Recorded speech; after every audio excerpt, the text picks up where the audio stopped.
이번 주 수요일부터 저희가 사순절을 지내게 됩니다. 사순절 그러면 부활주일, 올해는 4월 21일입니다. 4월 21일부터 거꾸로 세워서 40일을 세는데요. 주일은 뺍니다. 주일은 작은 부활절이기 때문에 빼고, 그래서 언제나 사순절은 수요일날 시작됩니다. 수, 목, 금, 토, 그리고 6주 지나고 나면 그러면 사순절을 지내게 되는데, 특별히 이 사순절이 시작되는 수요일을 재수요일이라고 그래서 회개 예배 드리도록 하고 촛불 예배 드리기도 합니다. 자, 그러면 이 부활주일 4월 21일이 어떻게 결정이 되는가? 이게 규칙이 있습니다. 부활주일을 지키는 규칙이 있는데, 자, 춘분은 음력이 아닙니다.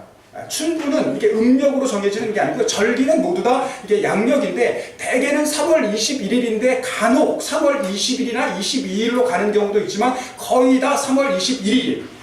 자, 3월 21일이 음력으로 2월 15일입니다. 이게 왜 중요하냐면 춘분 지나고 첫 보름이 뜨는 것. 그러니까 2월 15일 날 이날이 보름이었단 말이에요. 그 다음에 그러면 춘분 지나고 첫 보름은 음력으로 몇 월 며칠이어야 돼요? 예, 3월 15일이어야 됩니다. 그래서 3월 15일을 우리가 찾아야 돼요. 첫 보름이 언제 뜨는가? 자, 3월 15일이 음력으로 3월 15일이 올해는 4월 19일입니다. 우리 교회 창립 기념주일이랑 똑같아요. 4월 19일 날. 근데 이날이 금요일이란 말이에요. 근데 부활주일은 주일이기 때문에 4월 19일 지나고 오는 첫 번째 주일. 그래서 올해 부활주일은 며칠이라고요? 4월 21일이에요. 참고로 2020년 부활절은 4월 12일이 됩니다. 자, 그러면 어려워요, 안 어려워요? 이 부활주일이 이렇게 매번 바뀌면 어려워요, 안 어려워요? 어려워요. 그러니까 우리 생각에는 아니 성탄절은 바뀌어요, 안 바뀌어요? 안 바뀌어요. 그러니까 조금 더 고민하지 않잖아요. 그러니까 몇 년 성탄절인지 우리가 대본에 맞추잖아요. 2027년 성탄절은 며칠이에요? 12월이 고민할 게 없어요. 요즘은 바뀌긴 했지만, 자, 그런 것도 있습니다. 추수감사절 11월 셋째 주에 지킨다, 이런 전통도 있다는 말이죠. 우리 교회도 이제 그렇게 하는 편인데, 그러니까 이건 고민하지 않아도 됩니다. 근데 부활주일은 매번 바뀌어요. 혹시 여러분 신앙생활 하다가 제가 다녔던 교회는 부활주일이 한 번도 안 바뀌었는데 이상한 교회예요, 그 교회는. 사입입니다. 그러면 그럴 수가 없습니다. 그게 전통이 아니거든요. 부활주일은 이 원칙에 따라 지켜야 되는 겁니다. 춘분 지나고 첫 보름 후에 첫 번째 주일. 그러면 도대체 아니 왜 이렇게 어렵게 지켰는데? 기독교 역사와 관계가 있습니다. 우리는 지금 기독교, 그러면 실은 기독교가 다 하나 아닙니다. 기독교라고 이야기할 때는 대개는 캐톨릭이 먼저 나와요. 캐톨릭도 기독교고 개신교도 기독교고 동방정교회라는 것도 있습니다. 로마가 이제 전성기를 구가하다가 점점 쇠퇴해 갑니다. 그래서 콘스탄티누스라고 하는 사람이 결단을 내립니다. 지금 현재 로마에 있으면 이 로마 제국은 결국은 망한다고 생각을 하는 거예요. 그래서 생각이 있는 왕들이 나라를 좀 바꾸려고 할 때, 나라를 좀 새롭게 하려고 할 때 시도하는 게 있습니다. 뭔지 아세요? 수도를 옮기는 거예요. 수도를 옮겨서 새로운 기분으로 하고 싶은 겁니다. 그래서 로마에 있던 교회가, 로마에 있던 수도가 한 번 동쪽으로 옮겨온 적이 있어요. 그게 이스탄불이에요. 콘스탄티노플, 비잔티움이라고 불립니다. 이번에 저희 가는데.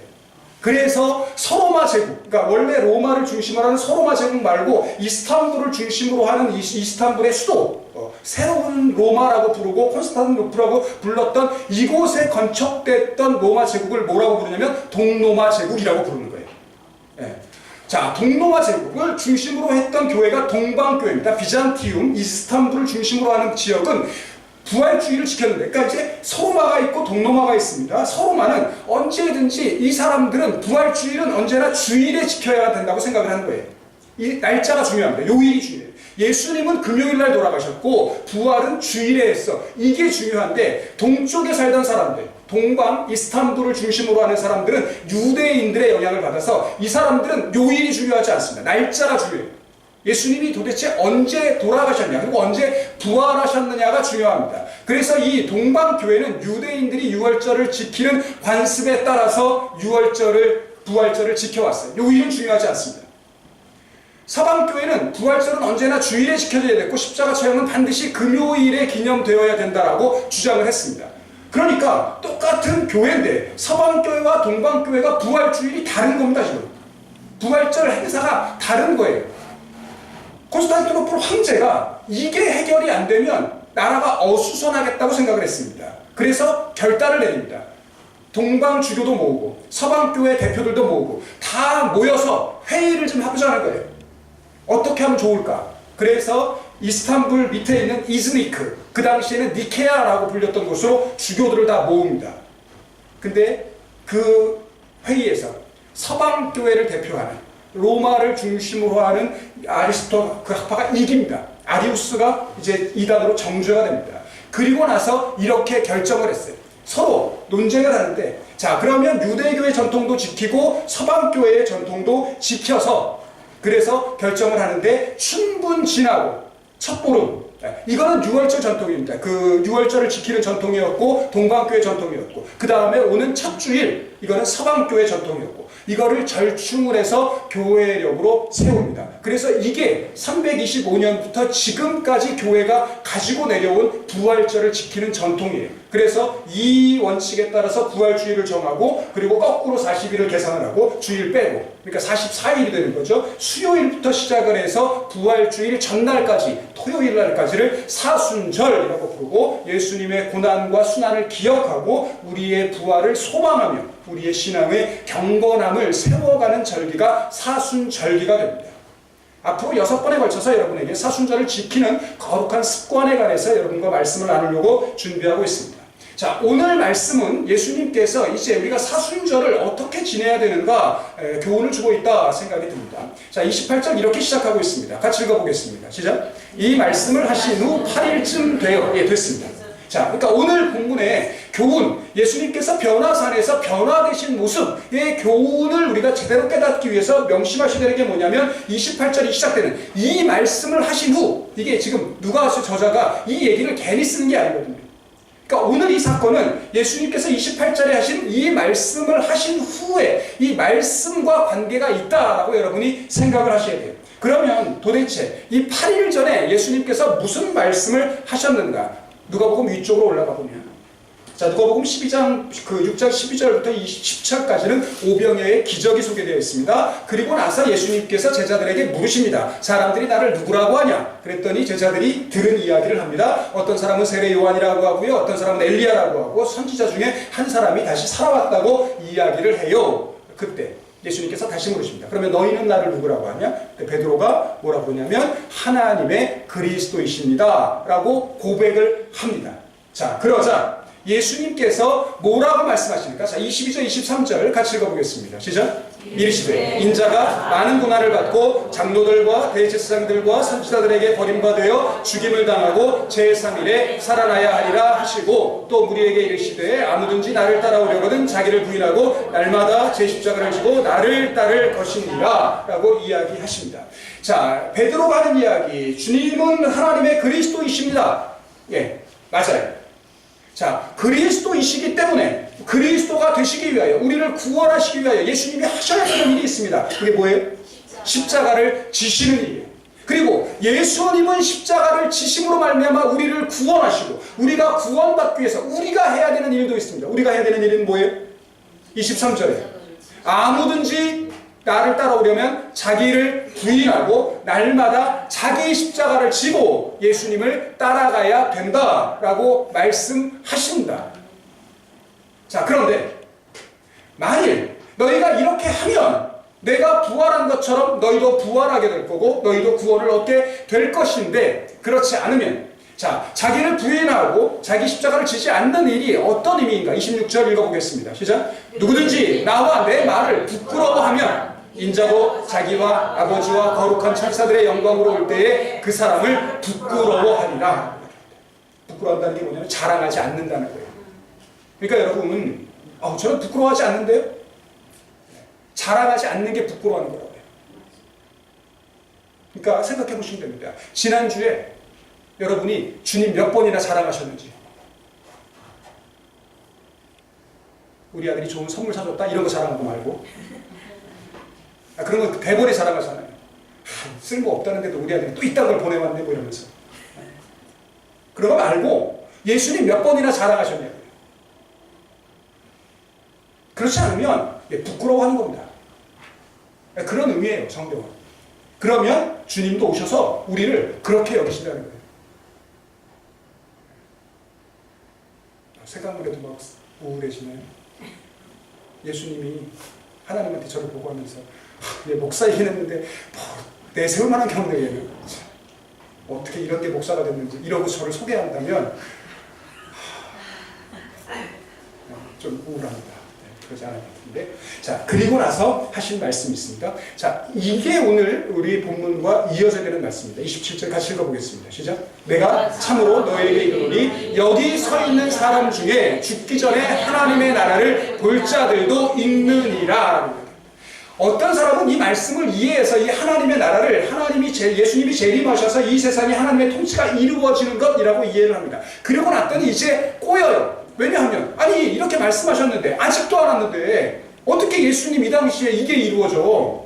이 틀렸네 이거 라고 우리가 혼돈스러워합니다. 근데 여기서 말씀하시는 하나님의 나라라고 하는 건 예수 그리스도의 재림으로 말미암은 하나님의 완성 아니고요. 하나님의 나라 그러면 하나님의 통치, 하나님의 다스리심이라고 이해를 하고 오늘 특별히 저는 여러분에게 이 말씀을 부활이라고 소개하고 싶습니다. 예수님께서 뭐라고 이야기하시냐면 여기 서 있는 사람 중에 죽기 전에 내가 부활한 것 볼 자들도 있다. 있어요 없어요? 있어요. 네. 자, 이 말씀이 제자들에게 뿐만 아니라 저는 오늘 여러분들에게도 동일하게 적용되어야 된다고 생각합니다. 지금 여기 있는 우리 가운데 여러분이 죽기 전에 경험하게 될 분도 있는 줄로 믿습니다. 예수 그리스도의 부활뿐만 아니라 우리 자신의 부활, 우리 자신의 거듭남. 사람이 변해 안 변해? 네? 안 변해? 네. 저도 안 변한다에 한 표를 주고 싶은데 저 능력으로는 안 되지만 하나님이 바꾸시면 될 줄로 믿습니다. 이게 제 믿음입니다. 이게 내 잔소리는 안 바뀐다니까요. 내가 구박한다고 안 바뀌어요. 성령님이 하시면 될 줄로 믿습니다. 이게 믿음이죠. 오늘 본문은 우리가 어떻게 변화되는가 그리고 부활한다면 거듭난다면 우리가 어떻게 달라지는지를 이야기하고 있다 생각이 들었어요. 그전까지는 한 번도 안 보였는데 이번 주에 딱 보였어요. 그래서 실은 고민이 너무너무 많았거든요. 지난주에 이 일들이 너무너무 많아가지고 제가 말씀 준비를 제대로 못했어요. 그래서 무슨 생각까지 했냐면 3년 전에 했던 설교를 되짚어 봤습니다. 이거가 똑같은 거. 그걸 다시 한번 써먹어야 되나? 생각을 했는데 말씀을 읽다가 지금까지는 안 보이던 말씀들이 보여서 이걸 좀 나누면 좋겠다 생각이 들고 그리고 저에게 주신 깨달음은 뭐였냐면 거듭난 삶이라고 하는 건 이런 거야. 오늘 예수님께서 부활에 관하여 말씀하시고 변화산의 제자들을 불러 올리십니다. 그리고는 보여주신 게 뭐냐면 부활의 영광을 미리 맛보게 하시는 거예요. 부활이란 이런 거다. 거듭난 삶이라고 하는 건 이런 거야. 오늘 말씀을 듣는 여러분들이 특별히 여러분 생각에 사람 안 바뀐다 라고 생각하는 여러분들의 마음 가운데 변화된 삶, 부활의 삶은 이런 거구나 라고 깨달으시고 우리의 의지가 아니라 성령님의 노력으로 성령님의 은혜로 말미암아 우리의 삶이 우리의 마음이 달라질 수 있기를 원합니다. 자, 이 말씀을 하신 후에 내가 거듭날 거다 내가 부활할 거다 라고 하는 이 말씀을 하신 후에 8일쯤 되어서 기도하시러 산에 올라가셨어요. 기도하실 때 용모가 변화되었습니다. 자, 오늘 먼저 말씀드리고 싶습니다. 여러분들이 정말 변화된 삶을 살기를 원하신다면 우리가 해야 되는 일 뭘 것 같아요? 기도. 생각만 하면 안 바뀌고요. 내가 정말 달라지고 싶다. 내가 거듭난 삶을 살고 싶어 라는 마음이 있다면 기도해야 됩니다. 기도하실 때에 용모가 변화됐습니다. 기도하실 때 모습이 달라졌습니다. 자, 기도하는 가운데 이제 예수님의 모습이 변화됐고요. 그리고 문득 예수님 곁으로 두 사람이 섰습니다. 누가 섰대요? 모세와 엘리야가 섰어요. 자, 이게 무슨 말이냐면 유대인들은요 자신들의 경전을 뭐라고 부르냐면 타낙이라고 부릅니다. 유대인들에게는 신약 성경이라는 건 존재하지 않습니다. 딱 구약만 있습니다. 우리와는 좀 다르긴 하지만 자, 구약 성경을 유대교 경전을 타낙이라고 부르는데 왜 타낙이라고 부르냐면 이건 TNK 자음에다가 그냥 의미 모음을 그냥 중간에 껴놓은 거예요. 그래서 타낙이 된 겁니다. TNK가 중요해요. T는 뭐냐면 토라예요. 율법입니다. 율법을 대표하는 사람이 누구예요? 모세예요. 자, 그리고 느비힘, 그러면 이건 예언서입니다. 예언자 중에 대표적인 예언자가 누굴 것 같아요? 엘리야입니다. 그리고 캬투빔, 그러면 성문서, 시편인데 시편을 대표하는 사람은 다윗입니다. 자, 지금 율법과 예언서, 그리고 그 유대인들은 시편은 율법의 해석이라고 생각을 합니다. 율법에 있는, 그래서 시편이 5권으로 결정이 되는 거예요. 모세 오경에 따라서, 그 내용에 따라서 그 고백을 하는 내용이라고 생각을 해서 그들에게 어쨌든 중요한 건 율법입니다. 율법과 예언서. 자, 율법을 대표하는 모세와 그 예언을 대표하는 엘리야가 지금 예수님 곁에 서서 있습니다. 이 말씀은 뭐냐면 누가복음 24장 44절에 보면 이런 말씀이 있죠. 같이 한번 읽어볼까요? 시작. 또 이르시되 내가 너희와 함께 있을 때에 너희에게 말한 바 곧 모세의 율법과 선지자의 글과 시편에 나를 가리켜 기록된 모든 것이 이루어져야 하리라 한 말이 이것이라 하시고 라고 되어 있는데, 유대인들은 모세의 율법, 선지자의 글, 시편, 그러면 무슨 생각을 하냐면 이게 성경이구나 라고 이해를 합니다. 그러니까 지금 예수님 곁에 모세와 엘리야가 섰다는 말은 이 말씀을 대표하는 분들이 지금 예수님과 함께 서고 말씀이 예수님 곁에 있다라고 이해를 하시면 되겠습니다. 자, 모세와 엘리야가 예수님과 함께 뭘 이야기했는가? 31절 같이 읽어봅니다. 시작. 영광 중에 나타나서 장차 예수께서 예루살렘에서 별세하실 것을 말할세 라고 있습니다. 자, 모세와 엘리야가 성경이라고 이해하시면 좋다고 말씀드렸습니다. 이게 무슨 말이냐면 구약은 예수님에 관하여서 예수님의 사역에 대해서 뭘 이야기하냐면 예수님은 별세하기 위하여 오신 분이라고 우리에게 소개하고 있다는 거예요. 이게 구약의 내용입니다. 성경의 전부입니다. 이게 성경을 한마디로 요약하면 이거예요. 예수님은 별세하시기 위하여 오셨고 우리를 별세하도록 하기 위하여서 십자가에 달리셨습니다. 별세, 엑소더스, 탈출이라는 뜻도 있고 출발이라는 뜻도 있고 부활이라는 뜻도 있다. 예수님은 구약을 완성하기 위하여 오신 분입니다. 구원을 이루시기 위하여 오신 분이에요. 우리의 구원을 이루시기 위하여 그분은 십자가에 달리셨고 부활하심으로 말미암아 우리 같은 죄인이 죄와 사망의 권세에 매여 있지 않고 하나님의 자녀가 될 수 있는 길을 열어주신 줄로 믿으시기 바랍니다. 이게 성경의 전부입니다. 이건 그리고 나머지는 다 설명하는 거예요. 이건. 우리가 기도할 때에 누리는 영광이 있는데 첫 번째 진리를 깨닫게 된다고 하는 겁니다. 기도하면 하나님의 영광이 임하면 성경의 말씀이 풀어지기 시작을 합니다. 성경은 이것 말고 다른 말씀은 없습니다. 오직 예수님만이 구세주가 되시고 우리를 구원하시는 유일한 구원의 방법은 예수님이 십자가에 달리시는 것이고 우리가 그 예수님을 믿을 때 예수님이 부활하신 것처럼 저와 여러분도 부활하게 된다고 하는 것, 이게 거듭난 삶의 첫 번째 표징인 줄로 믿습니다. 아직도 말씀이 어렵다면 그러면 심각하게 고민해 보셔야 돼요. 은혜 가운데 있지 않다.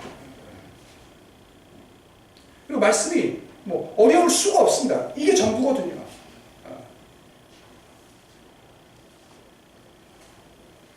자, 베드로와 함께 있는 자들이 졸다가 깼습니다. 그리고는 이제 그 모습을 봅니다. 예수님이 영광스럽게 변화된 모습, 그리고 함께 두 선 사람이 예루살렘에서 예수님이 별세하실 거다, 고난을 받고 부활하시게 될 거다라고 하는 그 모습을 보았습니다. 진리를 깨닫게 되었습니다.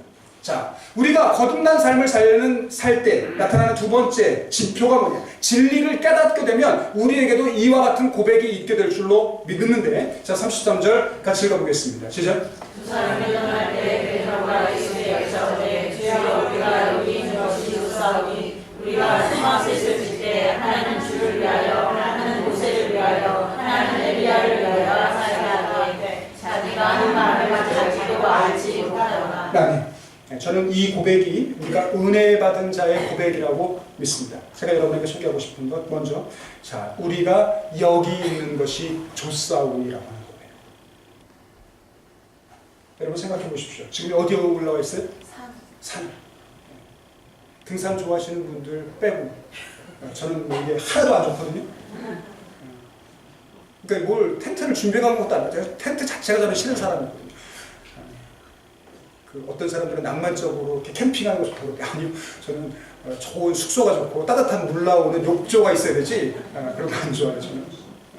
근데 은혜 받으니까 뭐라고 고백하냐면 여기가 좋다. 여러분에게 묻고 싶습니다. 여기가 좋으십니까? 아멘. 이게 은혜 받은 거예요. 여기가 좋아요. 근데 간혹 어떤 사람들은 늘 여기가 마땅치 않잖아요. 늘 싫은 사람들이 있다니까요. 근데 여기가 지금 좋은 이유가 뭐게? 베드로가 왜 여기가 좋아요? 예수님이 있으니까. 그래서 좋아야 되는 겁니다. 여기가 좋은 이유는 그것밖에 없습니다. 예수님이 계시니까. 우리 교회가 좋은 교회가 되는 이유 그것밖에 없습니다. 예수님이 여기 계시니까. 예수님이 여기 계시고 내가 예수님과 함께 있는 게 좋으니까 그래서 여기가 좋다고 고백을 하는 겁니다. 우리가 변화됨으로 말미암아 이런 고백이 있기를 소원합니다. 우리 교회보다 현실적으로 시선이 좋은 교회가 많이 있죠. 근데 여기가 좋다고 고백하는 이유는 여기에 주님의 임재가 있으니까. 우리 집보다 더 좋은 집들이 많이 있습니다. 근데 우리 집이 좋다고 고백하는 이유 그곳에 주님이 계시니까 여기가 좋습니다. 라고 고백하는 거죠. 자, 두 번째, 은혜 받은 사람의 고백이 뭐냐면 주를 위하여 한다라고 합니다. 제가 이 고백이 너무너무 놀라운 이유는 저 같은 사람은 이런 고백하기가 어려워요. 저는 되게 이기적이거든요. 여러분 생각해 보십시오. 이런 고백은 할 수 있습니다. 영광 가운데 변화된 주님을 봤습니다. 그렇게 사모하는 신앙의 선배인 모세와 엘리야가 지금 나타나서 이야기를 하고 있습니다. 이 광경이 너무너무 영광스럽습니다. 여기 떠나면 안 될 것 같습니다. 그래서 주님에게 이야기합니다. 주님 여기가 너무너무 좋습니다. 초막을 짓겠습니다. 몇 개 줘야 돼? 4개 줘야 돼. 4개. 왜 3개만 주면 안 되죠? 내 건 없는데 지금. 저는 이런 게 보이는 사람이라니까요. 4개 없잖아요 지금. 그리고 저는 주님이 뭐라고만 안 그러시면 초막을 짓는데 이게 혼자 져야 되니까 순서가 있어야 될 거 아닙니까? 첫 번째 짓는 건 누구 거? 내 거. 네? 내 거? 아니 저는 생각을 했는데 내 거 안 할 거예요. 첫 번째 할 때 보면 실수가 많더라고요. 첫 번째 질 때는 엉성해요. 이게 생각대로 잘 안 되고. 그래서 저는 한 3번째쯤 하려고. 3번째. 좀 어느 정도 익숙해져가지고 잘 지면 그럼 내 거. 제일 좋은 거 내 거. 근데 이 고백이 저한테 귀한 이유는 은혜 받았기 때문에 이렇게 고백할 수 있다고 생각됩니다. 내게 없잖아요. 늘 우리가 신앙생활에서 부딪히는 게 뭡니까? 왜 내게 없냐는 거예요. 내가 이렇게 수고하는데 왜 내 은혜 없냐는 겁니다. 내 거, 내 목. 여전히 우리가 주님의 일을 한다고 하면서 주님을 위하여 한다고 하면서 내 몫이 생각나고 내게 생각이 난다면 그럼 우리는 거듭난 거 아니고 은혜 받은 거 아닙니다. 내 몫이 생각이 나면 나는 없어야 되는 겁니다. 주님 거만 있으면 돼요. 모세와 엘리야를 위하여 주님을 위하여 제가 지었습니다. 너무너무 귀하다고 생각되는데 자 베드로가 이렇게 말할 때에 구름이 와서 그들을 덮습니다. 구름, 불, 지진 그러면 하나님의 임재라고 이해하시면 됩니다. 자 하나님의 더 큰 임재가 이제 베드로를 사로잡습니다. 그리고 구름 속으로 들어갈 때 하나님의 임재를 지금 느끼고 있습니다. 그랬더니 이제 경외감들이 느끼기 시작해요. 두려워합니다. 자 그때에 그들에게 들리는 음성이 있습니다. 자 35절 같이 읽어보겠습니다. 시작. 구름 속에서 소리가 나서 이는 나의 아들 곧 택함을 받은 자니 너희는 그의 말을 들으라 하고. 오늘 여러분에게 드리려고 하고 싶은 말씀 가운데 이 말씀. 내가 주님의 영광 가운데 주님을 위해서 뭔가를 하고 싶고 내 목은 생각하지 않고 오직 주님만 기뻐하시면 그만이라고 생각을 해서 내가 뭔가를 열심히 하고 싶을 때 주님이 우리에게 하시는 말씀이 있습니다. 그게 뭐냐면 너가 뭔가를 하려고 하지 말고 그의 말을 들으라는 거예요. 너가 하고 싶은 거 하지 말고 저는 이런 거 하고 싶은데요. 주님. 저 이런 거 하면 잘할 것 같은데요. 아니고 변화됐다면 그의 말을 들으라는 겁니다. 오늘 여러분들이 이 말씀에 아멘 하실 수 있기를 바랍니다. 아멘. 내가 하고 싶은 거 아니고 저 이거 하면 잘할 수 있는데요 주님? 아니고 그의 말을 들으라는 거예요. 거듭난 사람의 특징이 뭡니까? 그는 뭔가를 열심히 하는 사람이 아닙니다. 자기가 잘할 수 있는 일을 부지런히 하는 사람이 아니고요. 내가 할 수도 있고 능력이 있지만 가만히 주님의 말을 듣고 그 말씀에 순종하는 사람, 그런 사람이 변화된 사람이요 영광을 경험한 사람인 줄로 믿습니다. 여러분들이 그런 믿음의 사람이 되실 수 있기를 바랍니다. 주님의 말을 듣고 순종하는 사람. 그리고 났더니 소리가 그치고 이제 예수만 보였답니다. 이번 사순절 기간 동안 상황은 보이지 않고 예수만 보일 수 있기를 원합니다. 아멘. 부끄러운 고백을 좀 드리고 싶은데 목사가 그러면 안 되는데 정말 안 그러려고 노력을 하는데 늦게 오는 교인 보면 짜증이 날 때가 있습니다. 결석하는 것보다 훨씬 나은데도 안 오는 것보다는 오는 게 좋은데 늦게 오면 매번 그렇지 않고요. 은혜 떨어지면 짜증이 나요. 아니 어차피 올 건데 왜 저렇게 늦게 오지?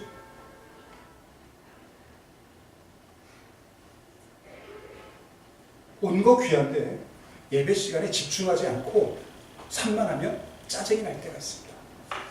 아, 예배를 드리는데 왜 저렇게 분주하지? 그런데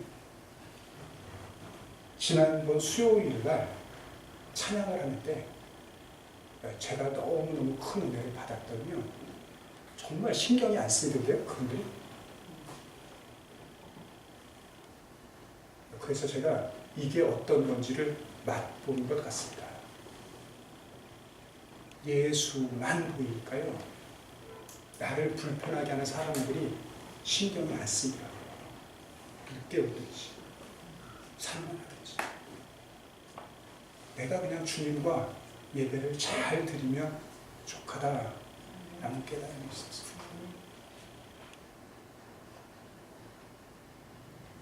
여전히 우리 마음에 들지 않는 상황들이 있습니다. 여전히 내 마음을 불편하게 하는 사람들이 있습니다. 그런데 저와 여러분이 은혜 가운데 오직 예수만 보실 수 있다면 그게 거듭난 것이요 그게 변화된 삶이라고 믿습니다. 예수만 보이니까 다시 시작할 수 있습니다. 예수만 보이니까 힘낼 수 있습니다. 상황이 보이면 그만하는 게 맞습니다. 사람이 보이면 안 바뀌어요. 안 바뀌는 사람에게 뭔가를 자꾸 한다고 하는 거 너무너무 힘든 일입니다. 그래서 저에게 사람이나 상황이 아니라 예수만 보이게 되기를 소원합니다. 여러분들에게도 예수만 보이실 수 있기를 바랍니다. 기도했더니 말씀이 깨달아졌더니 은혜 가운데 순종했더니 예수만 보이게 되었답니다. 사순절 저와 여러분에게 거룩한 기도의 습관이 있게 되기를 원합니다. 기도를 통해서 주님의 영광을 보실 수 있기를 바랍니다. 기도하는 가운데 진리를 깨닫게 되시기를 바랍니다. 기도하는 가운데 예수만 보임으로 말미암아 새 힘 얻고 믿음의 길을 당당하게 걸어가시는 저와 여러분들 다 되시기를 주님의 이름으로 기원합니다. 깊은 곳에